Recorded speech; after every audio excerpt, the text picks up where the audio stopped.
और मरियम नवाज साहबा वो प्राइम मिनिस्टर मरियम नवाज साहिबा का अगर हम लोग चार्ट देखें अभी करंटली तौर के ऊपर, जैसे कि अभी हम बात कर रहे थे शहबाज शरीफ के चार्ट के ऊपर, ठीक है, ऑब्वियसली उनका अपना चार्ट तो इतना कमज़ोर नहीं है, लेकिन ओथ का टाइम उनका वीक है।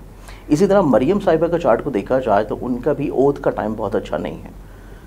इन्होंने भी जब ओथ उठाया था उस टाइम को अगर हम निकाल के देखते हैं तो वो भी जब चार्ट असेंडेंट आसमान के ऊपर तलू था बुर्ज, वो भी एक मुनकलिब जायचा था, यानी कि एक्टिव प्लानट जो है वो राइजिंग साइन पे था। और जब भी कोई एक्टिव प्लानट राइजिंग साइन में होता है आपको चीज़ें बड़ी तेज़ी से होती हुई नज़र आती हैं, चीज़ें बड़ी तेज़ी से बदलती हुई नज़र आती हैं, चीज़ों में बहुत ज़्यादा आपको ये नज़र आएगा कि हालात बड़ी तेज़ी से अपनी रुख बदल रहे हैं, ऐसे ही है। लेकिन उसमें लॉन्गिविटी नहीं है या उसमें कंटिन्यूटी नहीं होती कि आप जो भी चीज़ शुरू करते हैं वो एक तसलसल के साथ नहीं चलती, कुछ अर्सा रहेगी, नज़र आएगी, उसके बाद जब एक नई चीज़ आ जाएगी तो वो पहली चीज़ बैकफुट के ऊपर चली जाएगी।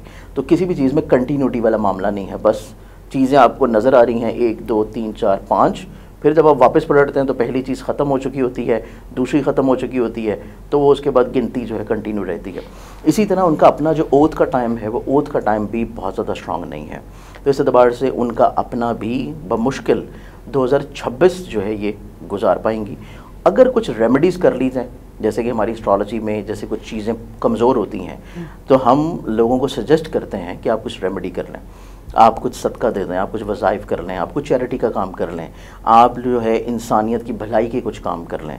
तो नो डाउट अगर वो इस तरह का काम जो कि ऑलरेडी वो कर रही हैं, आजकल उनको कुदरत ने मौका भी दे दिया सलाब ज़तगान की खिदमत करने का, तो अगर वो इसी खिदमत के जज्बे से काम करती रहीं तो कोई रेमेडी कुदरत उनके चार्ट में कर सकती है। अदरवाइज़ उनका ओथ का टाइम तो इतना स्ट्रॉन्ग नहीं था। पाकिस्तान का जायचा भी जमहूरी नहीं है, अस्करी जायचा है। क्या आने वाला वक्त जो है वो पाकिस्तान में सदारती निज़ाम ला रहा है, आप देख रहे हैं, या दोबारा मार्शल लॉ की तरफ जा रहा है? पाकिस्तान का जायचा क्या कहता है?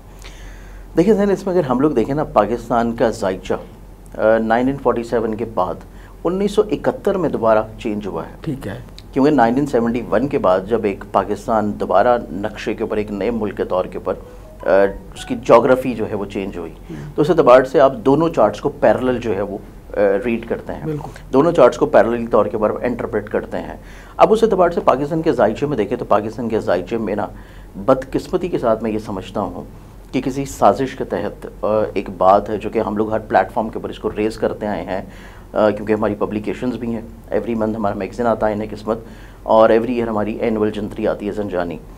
दोनों बुकलेट्स में हम तकरीबन कम अज़ कम भी कोई 30 से 35 साल से इस चीज़ को हम लोग रेज़ कर रहे हैं कि पाकिस्तान में जो पाकिस्तान का चार्ट है वो ट्यूसडे के दिन, मंगल के दिन जो है वो कुर्बानी मांगता है, कि मंगल का जो दिन है पाकिस्तान के लिए बहुत भारी होता है, और मंगल का दिन जो है वो रिलेट करता है मरीख के साथ, मार्स के साथ, और ये जो साल है ये 9 नंबर का साल है और ये भी रिलेट करता है मरीख और मंगल के साथ। तो मंगल का जो दिन होता है ये थोड़ा सा भारी होता है, मंगल का पाकिस्तानियों के लिए स्पेशली दिन और ज़्यादा थोड़ा सा हावी है।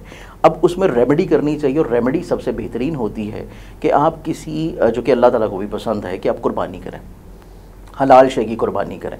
और पाकिस्तान में आप देखें कि अरसा साल से जो मैंने आपको एक साजिश का जिक्र किया है, और नौ पता नहीं ये क्यों लगा दी गई कि पाकिस्तान में मंगल और बुध वाले दिन 2 दिन जो है वो ज़िबा खाने बंद होते हैं। हालांकि मंगल के दिन ज़िबा खाने का बंद होना पाकिस्तान की मईशत के अतबार से, पाकिस्तान की अवाम की ज़हनी तौर के ऊपर पुरसकूनियत के अतबार से, और पाकिस्तान की स्टेबिलिटी या स्ट्रेंथ के अतबार से किसी भी तौर के ऊपर अच्छा और बेहतर नहीं है।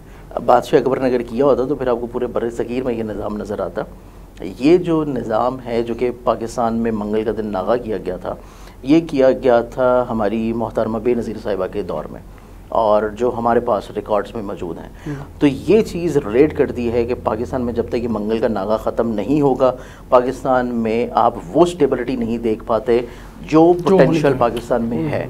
तो पाकिस्तान में जो पोटेंशियल है, अगर आप चाहते हैं कि यूथ जो है वो बेरोज़गार ना हो, पाकिस्तान का जो पोटेंशियल है, पाकिस्तान का जो ब्रेन ड्रेन है वो बाहर से ना जाए, पाकिस्तान का जो पोटेंशियल है वो किसी न किसी तौर के ऊपर आपको पॉजिटिव वे में नज़र आए, कंपैरेटिवली कि आपको सोशल प्लेटफॉर्म्स पे अजीबोगरीब हरकत करते हुए नज़र आए, तो वो तभी मुमकिन होगा कि जब आप इस नागे को उठा के किसी और दिन शिफ्ट कर दें।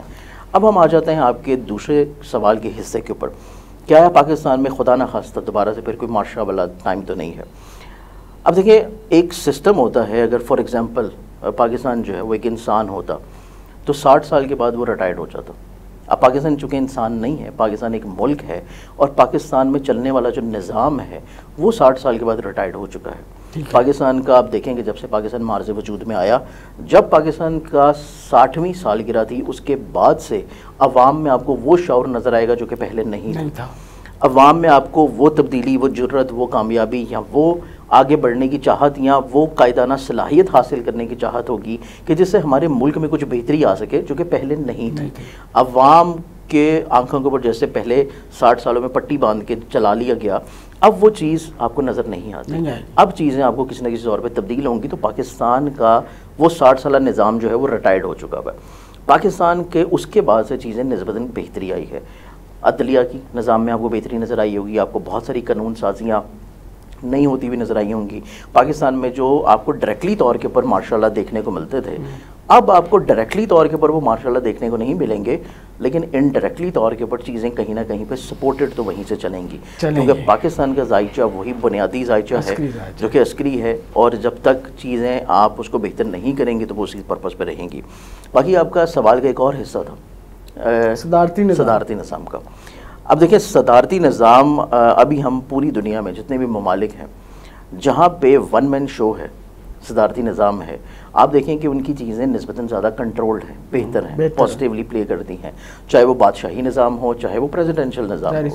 तो ऑब्वियसली पाकिस्तान का जो फाइनली इटर्नली तौर के ऊपर सोल्यूशन है कि अगर पाकिस्तान में करप्शन का ख़ात्मा करना चाहते हैं, पाकिस्तान में मरूसी सियासत का ख़ात्मा करना चाहते हैं, पाकिस्तान में अवाम में वो हौसला या हिम्मत या वो एक कामयाबी की उम्मीद या रोशनी की किरण दिलाना चाहते हैं कि ज़िंदगी में कुछ अच्छा हो सकता है पाकिस्तान में रहते हुए, तो मेरे ख्याल से पाकिस्तान की पॉलिटिकली तौर के ऊपर जो मसाइल हैं उनका एक ही सोल्यूशन है और वो प्रेसिडेंशियल निज़ाम है। ठीक है। अच्छा सर, इमरान खान साहब की कोई मुश्किलात में कमी आती नज़र आ रही है और दोबारा वो इक़्तिदार भी लेते नज़र आ रहे हैं? इमरान खान साहब का जायचा देखें तो नो डाउट उनके चार्ट में फेम के प्लैनेट्स बड़े स्ट्रॉन्ग हैं। ठीक है। चाहे वो किसी भी फील्ड में अपना किरदार निभा रहे हों, उनको हमेशा से फेम जो है वो रहा है। ठीक है। इतना अरसा कोई भी शख्स मंजर आम से गायब हो तो उसका फेम जो है वो किसी तौर के ऊपर थोड़ा सा उसका चार्म, करिश्मा जो है वो लाइट हो जाता है, कम पड़ जाता है।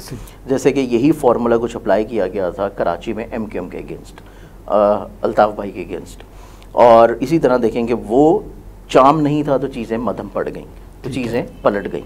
अब यहाँ पे उस पर्सनालिटी का जो चार्ट है वो इतना ज़्यादा कोई कमज़ोर नहीं है, जिस वजह से वो चार्म अभी तक ख़त्म नहीं हो पा रहा। अब हम देखें कि इमरान खान साहब के जायचे में क्या वो स्ट्रेंथ नज़र आती है अगले आने वाले दिनों में कि वो कैद से बाहर निकल आएँ या दोबारा से इक़्तिदार में आ जाएँ। कैद से तो इंशाल्लाह इनकरीब जो बाहर निकलने वाला सिनेरियो है वो उनके जायचे में नज़र आता है, क्योंकि उनका मेरे पास जो डेट ऑफ बर्थ है और मेरे पास जो उनका चार्ट है, उनका लिब्रा असेंडेंट बनता है। इस एतबार से उनके जायचे के 12वें घर में अभी रिसेंटली तौर के ऊपर 21 और 22 तारीख को जो है वो एक्लिप्स लगा। 12 हाउस होता है जायचे का आपका कैदो बंदिश का। कैदो बंदिश के घर में ग्रहण का लगना इस चीज़ को इंडिकेट करता है कि आपके ऊपर जो सख्तियाँ हैं, आपके ऊपर जो बंदिशें हैं, आपके ऊपर जो मुकदमात चल रहे हैं, उसमें आपको आहिस्ता आहिस्ता रिलीफ मिलना शुरू हो।